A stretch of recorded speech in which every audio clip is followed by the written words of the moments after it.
Hello everyone, কেমন আছো সকলে?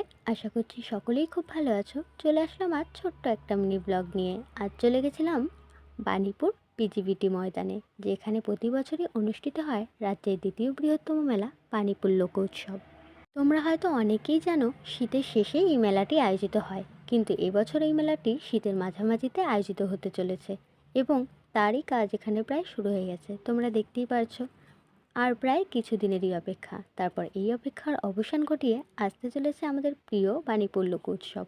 এবং এবছর এই মেলাটিতে থাকতে চলেছে বিশেষ বিশেষ আকর্ষণীয় জিনিস এবং নানান প্রদর্শনী।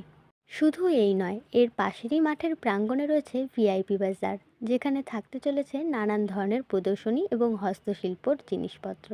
মেলাটি শুরু হতে চলেছে আগামী 27শে ডিসেম্বর থেকে 4ঠা জানুয়ারি পর্যন্ত। এবং ভিডিওটি ভালো লাগলে অবশ্যই লাইক, কমেন্ট, ফলো করে যাবে। দেখা হবে কোনো নেক্সট ভিডিওতে। আজকের জন্য এটুকুই, টাটা।